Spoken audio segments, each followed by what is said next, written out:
નમસ્કાર વિદ્યાર્થી મિત્રો, હું કૈલાસ રાજગોર આપ સૌનું મારી યુટ્યુબ ચેનલમાં હાર્દિક સ્વાગત કરું છું। તમને બધાને જ ખ્યાલ હશે કે હમણાં જ ગુજરાત પોલીસ ભરતી બોર્ડમાંથી એક નવી નોટિફિકેશન આવી છે। તો એમાં ઘણા બધા જે ભરતી બોર્ડે છે એ ગુજરાત ભરતી બોર્ડે ઘણા બધા પ્રશ્નો અને જવાબોનું FAQs આપ્યું છે, તેમજ પરીક્ષાનું માધ્યમ કેવું રહેશે, ઘણા બધા જે વિદ્યાર્થીઓ છે એમના મનમાં જે પ્રશ્નો ઉદ્ભવે છે એ દરેક પ્રશ્નોનો જવાબ આપવાનો એમણે પ્રયત્ન કર્યો છે। તો હું તમને સારી રીતે સમજાવીશ, જેથી કરીને તમારા મનમાં જો કોઈ પણ કન્ફ્યુઝન હોય PSI કે લોકરક્ષક ભરતીને લઈને તો એ તમારું સોલ્વ થઈ શકે। તો આપણે સ્ટાર્ટ કરીએ છીએ। તો એમાં તમે જોયું હશે કે નીચે જણાવેલ પ્રશ્નો અને તેના જવાબો ફક્ત ઉમેદવારોની સમજ માટે છે। આ બાબતે કોઈ વિવાદ કે મતભેદ માન્ય રહેશે નહીં, અર્થાત કે વિદ્યાર્થીઓ છે એમના જે પ્રશ્નો છે એનું સોલ્યુશન માટે આ FAQs મૂકેલું છે, બીજા કોઈ ઉદ્દેશ્ય નથી। તો તમને બધાને ખ્યાલ હશે કે પ્રથમ પ્રશ્ન જે છે બધાને કે કયા કયા સંવર્ગમાં ભરતી થનાર છે, તો એમાં એ લોકોએ ડિટેલ્સ આપી છે કે બિન હથિયારી પોલીસ સબ ઇન્સ્પેક્ટર છે, બિન હથિયારી પોલીસ કોન્સ્ટેબલ છે, હથિયારી પોલીસ કોન્સ્ટેબલ છે, જેલ સિપોઈ છે, હથિયારી પોલીસ કોન્સ્ટેબલ SRPF છે। તો આમાં સૌથી મહત્ત્વનું એ છે કે જે 5 નંબરનું હથિયારી પોલીસ કોન્સ્ટેબલ SRPF છે એમાં મહિલાઓની ભરતી નથી, એ સિવાયના બધામાં મહિલાઓ ભરતી માટે ફોર્મ ભરી શકે છે। તો કે બીજો ક્વેશ્ચન એ જ છે કે મહિલાની અલગથી ભરતી થનાર છે, તો કે ના, એમાં એ લોકોએ ઉલ્લેખ કર્યો છે કે મહિલાની સરકારશ્રી દ્વારા અનામતની જોગવાઈ કરેલ હોવાથી ઉપર જણાવેલ સંવર્ગમાં ભરતી કરવામાં આવનાર છે અને SRPFમાં મહિલાની ભરતી થનાર નથી। એટલે એ ખાસ નોટ કરજો કે આ ઉપરના જે 4 ક્રમ છે એમાં તમે જો મહિલા ઉમેદવારો હોય તો ફોર્મ ભરી શકો છો। ત્રીજા નંબરનો ક્વેશ્ચન છે કે જે છે કે કુલ કેટલી જગ્યાઓ ભરાવાની છે, તો બહુ મોટી જગ્યાઓ છે કે 12,472 જગ્યાઓ ભરાવાની છે। જેને પણ ખાખીનું સપનું હોય કે પોલીસમાં જવાનું ડ્રીમ હોય એના માટે બહુ સારી એવી ઓપોર્ચ્યુનિટી છે કે જે તમે ગ્રેબ કરી શકો છો અને પોતાનું કે પોતાના મમ્મી પપ્પાનું કે સપનું હોય એ પૂર્ણ કરી શકો છો। ચોથો ક્વેશ્ચન છે કે વય મર્યાદા કયા દિવસે ગણવાની રહેશે। જનરલી આપણે જોઈએ છીએ કે દરેક ફોર્મ ભરવાનું હોય તો એમાં અરજી કરવાનો જે છેલ્લો દિવસ હોય એ જ વય મર્યાદા ગણાય છે, આમાં પણ એ રીતે જ રાખ્યું છે।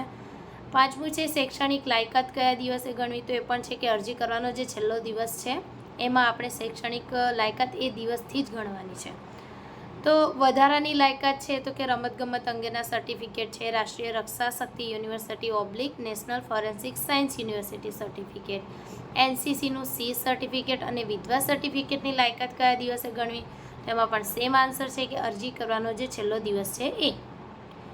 7મા નંબરનો ક્વેશ્ચન છે કે વય મર્યાદા કેટલી હશે, તો કે બિન હથિયારી પોલીસ સબ ઇન્સ્પેક્ટર માટે લઘુત્તમ વય મર્યાદા 21 થી 35 છે અને લોકરક્ષક કેડર માટે લઘુત્તમ 18 અને મહત્તમ 33 વર્ષ છે। હવે આમાં જો આપણે છૂટછાટની વાત કરીએ તો તમને ખ્યાલ જ હશે કે SC, ST, SCBC, EWS ઉમેદવારો માટે ઉપલી વય મર્યાદામાં 5 વર્ષની છૂટછાટ છે।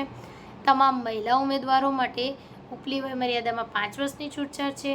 અનામત કક્ષાના મહિલા ઉમેદવારોને 10 વર્ષની છૂટછાટ મળવાપાત્ર થશે અને જે રાજ્ય પોલીસ દળમાં કોન્સ્ટેબલ, હેડ કોન્સ્ટેબલ, ASI તરીકે હાલ ફરજ બજાવે છે એ ઉમેદવારોને બિન હથિયારી પોલીસ સબ ઇન્સ્પેક્ટર એટલે કે PSI માટે ઉપલી વયમાં 3 વર્ષની છૂટછાટ મળવાપાત્ર થાય છે। તો તમે જોઈ શકો છો કે ઓલમોસ્ટ રૂલ્સ આમાં સેમ છે અને આમાં એવું છે કે જે ઉપરોક્ત તમામ છૂટછાટ બાદ ઉમેદવાર એટલે કે માજી સૈનિક સિવાયની ઉંમર 45 વર્ષથી વધુ ના થવી જોઈએ। મતલબ કોઈ પણ એક્ઝામ્શન તમે લો છો તો 45 અપ તમે હશો તો તમે ક્વોલિફાય નહીં થઈ શકો, બરાબર। અને 8મા નંબરનો પ્રશ્ન છે કે ગુણ વધારાના જે ગુણ છે કયા પ્રમાણપત્રોના આધારે આપવામાં આવનાર છે, તો કે જે NCCનું C સર્ટિફિકેટ છે એ ઉમેદવારોને વધારાના 2 ગુણ મળવાપાત્ર થશે।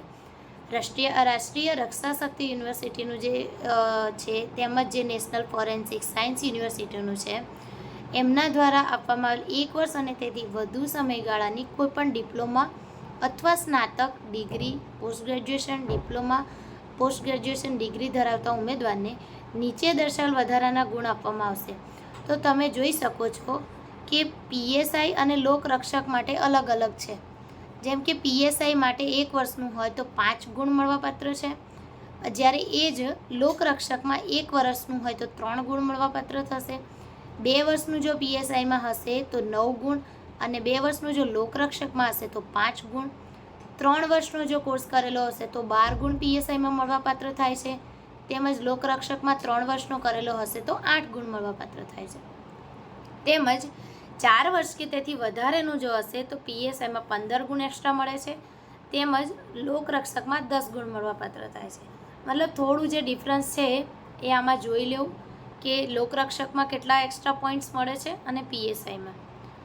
અને જો તમે જુઓ તો કે રમતના ગુણ માટે જો જાહેરાતમાં દર્શાવ્યા જણાવ્યા મુજબ નિયત કરેલ શરતો પરિપૂર્ણ કરેલ ઉમેદવારને રાષ્ટ્રીય, આંતરરાષ્ટ્રીય અથવા આંતર યુનિવર્સિટી અથવા અખિલ ભારત શાળા સંઘ દ્વારા યોજાતી સ્પર્ધાઓમાં માત્ર પ્રતિનિધિત્વ કરેલ હોય તેવા ઉમેદવારને પસંદગીમાં અગ્રતા માટે પીએસઆઈ કેડરમાં મુખ્ય પરીક્ષામાં મેળવેલ તથા લોકરક્ષક કેડરમાં લેખિત પરીક્ષામાં મેળવેલ કુલ ગુણના 5% ગુણ ઉમેરી આપવામાં આવશે. તો આ વસ્તુ જોઈ લેવી. એમાં એવું પણ લખ્યું છે કે વધુ માહિતી માટે તમારે વેબસાઇટ ઉપર જોઈ લેવું. એટલે મતલબ જે પણ લેટેસ્ટ નોટિફિકેશન્સ કે કોઈ પણ બોર્ડ દ્વારા કોઈ પણ પ્રસિદ્ધ કરવામાં આવે છે કોઈ પણ નોટિફિકેશન, તો એને આપણે ધ્યાને લેવાનું થાય. 9મા નંબરનો ક્વેશ્ચન છે કે કઈ કઈ રમતોમાં વધારાના ગુણ મળે છે. તો તમે આમાં જોઈ શકો છો કે એથ્લેટિક્સ છે, badmintons, basketball, cricket, football, swimming, table tennis, ઘોડેસવારી, ગોળાફેંક, ટોટલ 25 ગેમ્સ છે જેના તમને એક્સ્ટ્રા ગુણ મળવાપાત્ર થાય છે. તો એ વાંચી લેવું. તમે જો કોઈ ગુણમાં કોઈ પણ ગેમમાં તમે આ રીતે પ્રતિનિધિત્વ કરેલું હોય તો તમને એનો બેનિફિટ થઈ શકે છે. વિધવા ઉમેદવારોનો પણ સેમ, વિધવા મહિલા ઉમેદવારોને પણ સેમ જે રીતે પહેલાંમાં હતું એ રીતે 5% ગુણ ઉમેરી આપવામાં આવશે. પરંતુ આ માટે તેઓએ નિમણૂક સમયે પુનઃ લગ્ન કરેલ ના હોવા જોઈએ. મતલબ આ ધ્યાન રાખવાની બાબત છે. જો કોઈ વિધવા મહિલા ઉમેદવાર છે તો એમને આ ફાયદો થઈ શકે છે. અને 10 નંબરનું છે કે મહિલાઓ કઈ કઈ જગ્યાઓ માટે અરજી કરી શકશે, જે મેં આગળ પણ તમને જણાવ્યું હતું કે SRPF સિવાય તમામ જગ્યાઓ માટે. 11 નંબરનો ક્વેશ્ચન છે કે માજી સૈનિક તરીકે અરજી કોણ કરી શકે. તો કે આર્મી, નેવી, એરફોર્સમાંથી નિયમ અનુસાર નિવૃત્ત થયેલ હોય અથવા અરજી કરવાની છેલ્લી તારીખથી 1 વર્ષની અંદર નિવૃત્ત થનાર હોય તે જ માજી સૈનિક અરજી કરી શકશે. એટલે જે નિવૃત્ત થવાના હોય 1 વર્ષમાં કાં તો નિવૃત્ત થયા હોય તે. બીજા કે જે પેરામિલિટરી ફોર્સ, BSF, RFFના નિવૃત્ત કર્મચારી અરજી કરી શકશે નહીં. આમાં તમે 12મા નંબરનો મુદ્દો છે જે સામાન્ય ભરતીમાં અનામત હોય છે શારીરિક અપંગતા માટે, પરંતુ દિવ્યાંગ માટે આમાં બતાવેલું છે કે આ પોલીસ વિભાગની ભરતી હોવાથી કોઈ જગ્યા અનામત નથી. મતલબ આમાં એ બેનિફિટ નથી, તો એ ધ્યાન રાખવું. 13 નંબરનું છે કે કોમ્પ્યુટરનું CCCનું સર્ટિફિકેટ ના હોય તો અરજી કરી શકાય. તો કે હા, કોમ્પ્યુટરની બેઝિક નોલેજની પરીક્ષા પાસ કર્યાનું પ્રમાણપત્ર નિમણૂક મેળવતા પહેલાં અચૂક રજૂ કરવાનું રહેશે. મતલબ તમે ઘણા બધાને આવા કોમન ક્વેશ્ચન્સ આવતા હોય છે કે આમાં શું કરવું. તો આ વખતે જે આપણા હસમુખ પટેલ સાહેબ છે ખૂબ જ પ્રોએક્ટિવ છે, તો એ વિદ્યાર્થીઓની જે મૂંઝવણ છે એને આ રીતે આન્સર કરે છે જેથી દરેકના જે પ્રશ્નો છે એ સોલ્યુશન થઈ જાય. હવે આપણે આગળ જોઈએ તો 14 નંબરનો ક્વેશ્ચન છે કે નોન ક્રિમિનલ સર્ટિફિકેટ રજૂ કરવાનું હોય તો એમાં આપણે આપ્યું છે કે તારીખ 1/4/22થી 30/4/22/24 સુધીના સમયગાળામાં નોન ક્રિમિનલ સર્ટિફિકેટ મેળવેલ હોવું જોઈએ. મતલબ 30/4/24 સુધીનું હોવું જોઈએ, અન્યથા અનામતનો લાભ મળશે નહીં. સેમ EWS માટે છે કે 1/5/21થી 30/4/24ની સમયગાળાનું પ્રમાણપત્ર હોવું જોઈએ. 16 નંબરનો ક્વેશ્ચન છે કે SC, ST, SC, BC, EWSના ઉમેદવારોને વધારાના શું લાભ મળી શકે. તો કે નિયમ મુજબ જે ST ઉમેદવારો છે એમને ઊંચાઈમાં લાભ મળશે જો મૂળ ગુજરાતના હોય તો, અને SC, ST, SC, BC અને EWS કેટેગરીના ઉમેદવારોને ઉંમરનો લાભ મળવાપાત્ર થાય છે. મતલબ કે તમે જે કાસ્ટમાં આવતા હશો એ પ્રમાણે તમને બેનિફિટ મળશે. અરજી ક્યાં સુધી સ્વીકારાશે. મોસ્ટ ઇમ્પોર્ટન્ટ વસ્તુ કે અરજી છે 30/4/2024ના રોજ રાત્રિના 23:59 સુધી સ્વીકારવામાં આવશે. કોઈપણ દિવસ મિત્રો એક્ઝામના લાસ્ટ ડેટ હોય ત્યારે ફોર્મ ભરવા ના બેસવું, કારણ કે એ ટાઈમે સર્વર ડાઉન હોય છે. પછી તમે મહેનત કરી હોય અને તમે માત્ર ને માત્ર ફોર્મ ના ભરાવાના કારણે જો તમે તમારું સ્વપ્ન પૂર્ણ ના કરી શકો તો એ ખૂબ જ આપણી બેદરકારી ગણાશે. એટલે ફોર્મ ભરવાનું સ્ટાર્ટ થાય એટલે 1-2 દિવસમાં ફોર્મ ભરી જ દેવું. ફી કેટલી ભરવાની રહેશે. તો જનરલ ઉમેદવારો હોય જે પુરુષ અને મહિલા એમને PSI માટે 100 રૂપિયા તથા બેંક ચાર્જીસ અને લોકરક્ષક માટે પણ 100 રૂપિયા તથા બેંક ચાર્જીસ, અને જો બંનેમાં ભરવાના હોય તો 200 રૂપિયા અને બેંક ચાર્જીસ. હવે ઘણા બધા કહે કે અરજી રૂબરૂ ફેક્સ દ્વારા કે પોસ્ટ દ્વારા ભરતીને મોકલી શકાશે, તો કે ના, અરજી ફક્ત ઓનલાઈન ઓજસ પર જ કરવાની હોય છે. ફી ક્યાં સુધી સ્વીકારવામાં આવશે, તો કે 7/5/2024 સુધી સ્વીકારવામાં આવશે ઓનલાઈન. જો ભરતીને લગતા ઠરાવો પરિપત્ર હોય છે તો તમે જે ગૃહ વિભાગની વેબસાઇટ છે એના ઉપર તમે જોઈ શકો છો અને ચેક કરી શકો છો કે કોઈ લેટેસ્ટ ઠરાવ કે કોઈ થયું છે કે નહીં. હંમેશા કોઈ પણ માહિતી તમારે જોઈતી હોય તો લેટેસ્ટ વેબસાઇટ પર ચેક કરવી, જેથી કરીને તમને સચોટ માહિતી મળી શકે. બીજી કોઈ વેબસાઇટ ઉપર ચેક કરો તો કદાચ એવું પણ હોઈ શકે કે તમને જે સચોટ માહિતી મળવી જોઈએ ના મળે. હવે 22 નંબરનો ક્વેશ્ચન છે કે પુરુષ ઉમેદવારો માટે ઊંચાઈ અને છાતી કેટલી છે.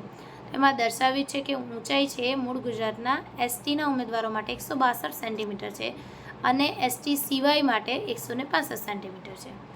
અને મહિલા ઉમેદવારો માટે પણ જોઈએ તો ST માટે 150 સેન્ટીમીટર અને એ સિવાયના તમામ મહિલા ઉમેદવારો માટે 155 સેન્ટીમીટર છે. હવે 24 નંબરનો ક્વેશ્ચન છે, બહુ ઇમ્પોર્ટન્ટ છે કે દોડનું ગુણનું પ્રમાણ કેવી રીતે નક્કી થયેલ છે. તો કે દોડના ગુણ ગણવામાં આવશે નહીં, ફક્ત ઉત્તીર્ણ થવાનું છે, મતલબ જસ્ટ ક્વોલિફાઈંગ છે. એ તમારે ખાસ ધ્યાન રાખવાનું છે કે તમારે ખૂબ જ મહેનત દોડ પાછળ નથી કરવાની, તમારે મુખ્ય પરીક્ષા અને એના પાછળ તમારે મહેનત કરવાની છે, તો જ તમારું જે PSI બનવાનું કે લોકરક્ષક દળમાં સામેલ થવાનું જે સપનું છે પૂર્ણ થઈ શકશે. 25 નંબરનો ક્વેશ્ચન આપણે જોઈએ તો શારીરિક ક્ષમતા કસોટી દરમિયાન ઊંચાઈ છાતીની માપણી કરવામાં આવશે, તો કે હા, નિયમ મુજબ કરવામાં આવશે. આ ભરતી માટે સૌપ્રથમ કઈ કસોટી લેવામાં આવશે, તો આમાં દર્શાવે છે કે સૌપ્રથમ શારીરિક કસોટી, જેમાં શારીરિક દોડ કસોટી અને શારીરિક માપ કસોટીનો સમાવેશ થાય છે. મતલબ પહેલાં જે ક્વોલિફાઈંગ જે રનિંગનો ફેઝ છે એ રહેશે. શારીરિક કસોટી બાદ કઈ પરીક્ષા લેવામાં આવશે, તો કે શારીરિક કસોટીમાં ઉત્તીર્ણ થનાર ઉમેદવારોને લેખિત પરીક્ષા અથવા મુખ્ય પરીક્ષામાં બોલાવવામાં આવશે. માઇનસ પદ્ધતિ છે, તો કે યસ, ઓબ્વિયસ માઇનસ પદ્ધતિ હવે બધામાં જ છે અને વધારે માહિતી માટે આપણે વેબસાઇટ ચેક કરતું રહેવાનું. અને કોઈ પણ આવી લેટેસ્ટ સૂચનાઓ હશે તો હું પણ તમને વિડીયોના માધ્યમથી કાં તો મારી ટેલિગ્રામ જે ચેનલ છે એના માધ્યમથી હું તમને જણાવતી રહીશ, જેથી કરીને તમને લેટેસ્ટ માહિતી મળતી રહે. પરીક્ષાનું માધ્યમ, તો કે જો પાર્ટ A અને Bમાં જે પેપર 1 છે એ તથા પેપર 2ના પાર્ટ Aમાં પરીક્ષાનું માધ્યમ ગુજરાતી રહેશે. પેપર 2 છે એના પાર્ટ Bમાં પરીક્ષાનું માધ્યમ અંગ્રેજી રહેશે અને લોકરક્ષકમાં પરીક્ષાનું માધ્યમ ગુજરાતી રહેશે. હવે છે સૌથી મહત્ત્વનો ક્વેશ્ચન 30 નંબરનો કે કયા કયા વિષયનો સમાવેશ કરવામાં આવેલ છે. તો પોલીસ સબ ઇન્સ્પેક્ટરમાં તમને ખ્યાલ છે કે પેપર 1 છે એમાં 200 માર્ક્સનું પેપર છે અને 3 કલાક છે. એમાં પાર્ટ A છે અને પાર્ટ B છે.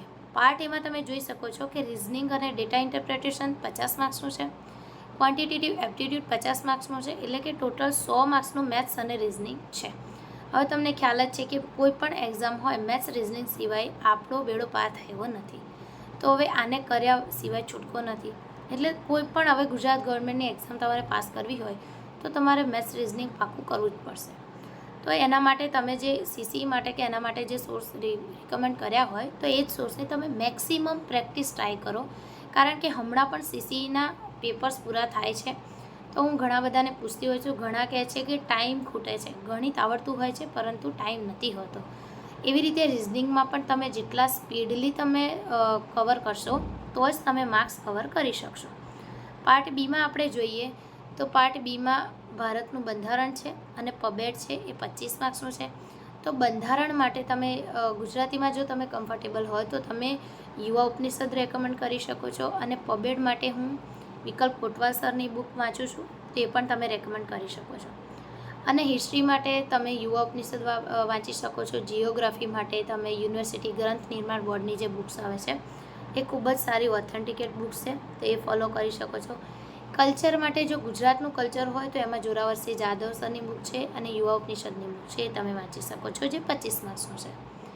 અને જે કરંટ અફેર્સ અને જનરલ નોલેજ છે તો કરંટ અફેર્સ માટે તમને કોઈ પણ ગુજરાત પબ્લિકેશન ગુજરાતની કોઈ પણ ગુજરાતી માધ્યમની જે પણ મંથલી મેગેઝિન આવતી હોય, જેમ કે યુવા છે, વર્લ્ડ ઇનબોક્સ છે, કોઈ પણ તમને જે યોગ્ય લાગતી હોય તમે ફોલો કરી શકો છો.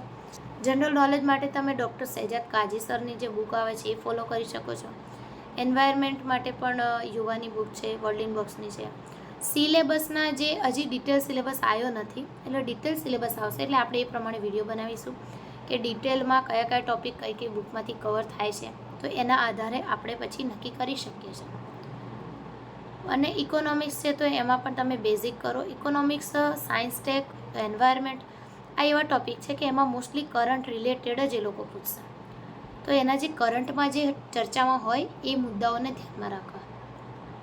હવે જો આપણે પેપર 2માં જોઈએ તો એ 100 માર્ક્સનું છે અને 3 કલાકનું છે. તો પેપર 2 ડિસ્ક્રિપ્ટિવ છે, મતલબ એમાં તમે જોઈ શકો છો કે પાર્ટ એ છે એમાં ગુજરાતી ભાષા કૌશલ્ય છે અને પાર્ટ બી છે એ અંગ્રેજી ભાષા કૌશલ્ય છે. તો જે ગુજરાતીનું છે એમાં તમે નિબંધ છે 30 માર્ક્સનો, પ્રેસિઝ રાઇટિંગ છે, કોમ્પ્રેહેન્શન છે, રિપોર્ટ રાઇટિંગ છે, લેટર રાઇટિંગ છે. આના માટે તમે પાક્ષિક ફોલો કરી શકો છો. હું વિચારું છું કે પાક્ષિકનું ડિસ્કશન ચેનલ ઉપર લાવું. જો કોઈને એવી ઈચ્છા હોય કે પાક્ષિકનું આપણે ડિસ્કશન કરીએ મેન્સ રિલેટેડ, જેમ કે હવે રિસન્ટલી હવે ડીવાયએસઓ મેન્સ આવશે, પછી આ PSIની મેન્સ છે, CCI મેન્સ છે. તો જો તમને બધાને એવું લાગતું હોય કે પાક્ષિકનું ડિસ્કશન અમારે કરવું છે તો તમે મને કોમેન્ટ સેક્શનમાં બતાવજો, તો આપણે પછી પાક્ષિકનું ડિસ્કશન ચાલુ કરીશું, જેથી કરીને તમારું જે ગુજરાતીના પેપર છે કોઈ પણ મેન્સ હોય તો તેમાં તમને સારો એવો તમે સ્કોર કરી શકો. એ માટે જો તમને ઈચ્છા હોય કે હું પાક્ષિકનું ડિસ્કશન કરાવું તો તમે કોમેન્ટ સેક્શનમાં મને કોમેન્ટ કરજો અને તમને જણાવી દો કે ગુજરાતીમાં જે 30 નંબરની 1-2ની એડવર્ટાઇઝમેન્ટ હતી એમાં મારા ગુજરાતીમાં 72 માર્ક્સ છે, એટલે તમે એના પરથી વિચારી શકો છો. જો તમને લાગે તો તમે કોમેન્ટમાં જણાવજો કે પાક્ષિકનું ડિસ્કશન જોઈએ છે, અથવા બીજું કંઈ હોય જે ગુજરાતી માટે તમને એવું લાગતું હોય તો આપણે સ્પેશિયલી ઇનિશિયેટિવ કરીશું. હવે પાર્ટ બીમાં તમે જોઈ શકો છો કે અંગ્રેજી ભાષા કૌશલ્ય છે. તો આમાં તમે જુઓ તો મોસ્ટલી પ્રેક્ટિસવાળું જ છે કે પ્રેસિઝ રાઇટિંગ, કોમ્પ્રેહેન્શન અને ટ્રાન્સલેશન. આના માટે તમે શું કરી શકો કે ટોપર્સ કોપી હોય જે DYSO STI છે એના પેપર્સના જે ટોપર્સ હોય એના પેપરમાંથી તમે જેને હાઈએસ્ટ માર્ક મળ્યા હોય એના તમે ટ્રાન્સલેશન જોઈ શકો છો કે આમાં કેવા ટ્રાન્સલેશન કર્યા છે. એ રીતે GPSCના PYQs લઈને તમે મેક્સિમમ પ્રેક્ટિસ કરો, જેથી કરીને તમને આમાં સારો એવો સ્કોર મળી જશે. લોકરક્ષકનું જો આપણે જોઈએ તો એમાં પાર્ટ A+B છે, ટોટલ 200 માર્ક્સ છે અને 200 MCQ છે, 3 કલાક છે. તો આમાં સેમ છે પણ માર્ક્સનું વેટેજ ઘટી જાય છે, જેમ કે રિઝનિંગ અને ડેટા ઇન્ટરપ્રિટેશન 30 માર્ક્સનું છે, ક્વોન્ટિટેટિવ એપ્ટિટ્યૂડ 30 માર્ક્સ છે, comprehension in Gujarati language 20 marks છે, ટોટલ 80 માર્ક્સનું છે પાર્ટ A. અને પાર્ટ B છે એ 30 માર્ક્સનું કોન્સ્ટિટ્યુશન છે, 40 માર્ક્સમાં current affairs, science tech, general knowledge છે. જે PSIમાં મેં કીધી એ જ બુકો તમે આમાં પણ ફોલો કરી શકો છો, કોઈ ચેન્જીસ નથી. એ બધી બુક્સ એવી છે કે 1-2 લેવલની બુક્સ છે, એટલે તમે કોઈ પણ 1-2 માટે DYSO STI, PSI, લોકરક્ષક કે કોઈ પણ એક્ઝામ માટે તમે CCE માટે પણ એ બુક ફોલો કરી શકો છો. હવે સૌથી મહત્ત્વનું ક્વેશ્ચન કે જો ભૂલો સુધારવામાં આવશે તો કે જો જાતિ, જન્મ તારીખ, શૈક્ષણિક લાયકાત કે કોઈ પણ બીજી વિગતો બદલવાની રજૂઆત ગ્રાહ્ય રાખવામાં આવશે નહીં. એટલે જ્યારે પણ મિત્રો તમે ફોર્મ ભરો ત્યારે ખૂબ જ કેરફુલી ફોર્મ ભરજો, જેથી કરીને તમારી એક માઇનોર મિસ્ટેક તમારી લાઈફ બરબાદ ના કરે. અને તમે જો તો આમાં મૌખિક ઇન્ટરવ્યૂ તો કે રાખેલ નથી, આપણે બધાને ખ્યાલ છે. અને જો મેસેજ ના આવ્યો તો તમે બેંકમાંથી કન્ફર્મ કરીને ફી ભર્યાની ખાતરી કરી લેજો, કારણ કે એ લોકો પછી પાછળથી કોઈ વસ્તુ નહીં ચલાવી લે. અને બીજું છે કે જાહેરાતમાં વિગતો નથી આપી તો ઓજસની વેબસાઇટમાં આપણે ચેક કરતું રહેવાનું, જેમાં વિગતો ડિટેલમાં આવી જશે. જો તમે એક કરતાં વધારે અરજી કરી છે તો છેલ્લી જે અરજી કન્ફર્મ કરેલી હશે એ જ માન્ય ગણાશે અને પૈસા પણ રિફંડ નહીં મળે. ગ્રાઉન્ડ અને પરીક્ષા કયા મહિનામાં યોજાશે તો કે ચોમાસા પછી યોજાવાની શક્યતા છે, એટલે કે તમે જોઈ શકો છો કે હજી આપણે એપ્રિલ મહિનો ચાલે છે, તો એપ્રિલ, મે, જૂન, જુલાઈ, ઓગસ્ટ, મતલબ હજી તમારી પાસે ઓલમોસ્ટ 4 થી 5 મહિના છે, જેમાં તમે સારી એવી પ્રિપરેશન કરી શકો છો. અને ગ્રેજ્યુએશનના લાસ્ટ સેમમાં હોય તો વિદ્યાર્થીઓ અરજી કરી શકશે તો કે ના, ગ્રેજ્યુએશન પૂર્ણ કરેલ હોવું જોઈએ, તેમજ 21 વર્ષ પૂર્ણ કરેલ હોવા જોઈએ.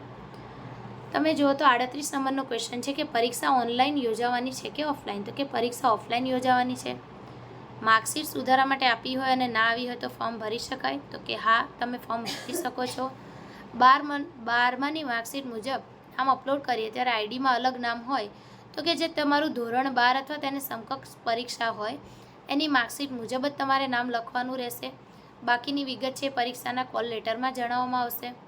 વેઇટિંગ લિસ્ટ તો કે પીએસઆઈની જગ્યા માટે વેઇટિંગ લિસ્ટની જોગવાઈ છે, પરંતુ લોકરક્ષક કેડરમાં નથી, એટલે એ બાબત ધ્યાનમાં રાખવાની. આઈટીઆઈ ઉપર 12 પાસ કર્યું હોય તો ફોર્મ ભરી શકાય? તો કે હા, કારણ કે 12 સમકક્ષ ગણાય છે. 12 સમકક્ષનું ગ્રેડ સર્ટી અપલોડ કરવું કે ઇક્વિવેલન્ટ સર્ટી? તો કે ઇક્વિવેલન્ટ સર્ટી અપલોડ કરવાનું છે. આ જેને પણ લાગુ પડતું હોય ખૂબ જ ધ્યાન રાખજો. ગ્રેજ્યુએશન પૂર્ણ થયેલ હોય પરંતુ 21 વર્ષ પૂરા ન થયા હોય તો ફોર્મ ભરી શકાય? તો કે ના, પીએસઆઈ માટે નહીં ભરી શકો, લોકરક્ષક માટે તમે ભરી શકો છો. ટેટુ, છૂંદણા હોય, આંખના નંબર હોય, તૂટેલા દાંત હોય તો ફોર્મ ભરી શકાય? તો કે હા, ફોર્મ ભરી શકાય છે, પરંતુ નિમણૂક પૂર્વે મેડિકલ પરીક્ષણમાં પાસ થવાનું રહેશે. અન્ય રાજ્યના ઉમેદવારો અનુમતનો લાભ મેળવી શકે છે? તો કે ના. અને જો કોઈ પણ ઉમેદવારને ખાસ કિસ્સામાં જરૂર જણાય કે મારે રૂબરૂ મુલાકાત કરવી છે તો તમે જે અહીંયા કચેરીનું નામ લખ્યું છે, ગુજરાત પોલીસ ભરતી બોર્ડની કચેરી, બંગલા નંબર G12, સરિતા ઉદ્યાનની નજીક, સેક્ટર 9, ગાંધીનગરમાં હસમુખ પટેલ સાહેબ જે આપણા ચેરમેન છે એમનો કોન્ટેક્ટ કરી શકો છો. એ ખૂબ જ પોઝિટિવ છે. તમારું કંઈ પણ એવું અર્જન્ટ હશે તો તમને ધ્યાને લઈ અને યોગ્ય જે નિર્ણય થતો હશે એ કરશે. તો મિત્રો, આપણે આજે જોયું કે જે પોલીસ ભરતી બોર્ડે જે FAQs બહાર પાડ્યા છે તો એમાં ઘણા બધા 48 જેટલા ક્વેશ્ચન્સ હતા કે જે બધાને મૂંઝવતા હતા. તો એ બધાનું આમાં મેક્સિમમ સોલ્યુશન આપવાનો પ્રયાસ કર્યો છે અને મેં તમને ખૂબ જ સરળ ભાષામાં સમજાવવાનો પ્રયાસ કર્યો છે. મને આશા છે કે તમને બધાને ખૂબ જ સરળ રીતે સમજાઈ ગયું હશે. અને આ જ રીતે તમે જો આવી લેટેસ્ટ અપડેટ જોવા માંગો છો, તેમજ આવું કંઈ પણ છે તો તમે મારી ચેનલને ફોલો કરી શકો છો. ટેલિગ્રામમાં મારી ચેનલ છે, એની લિંક ડિસ્ક્રિપ્શનમાં આપેલી છે, તો એ પણ તમે જોઈન કરી શકો છો. અને જે સીસીની એક્ઝામ આપે છે એ બધાને ઓલ ધ બેસ્ટ અને તૈયારી કરતા રહો અને ઓલ ધ બેસ્ટ.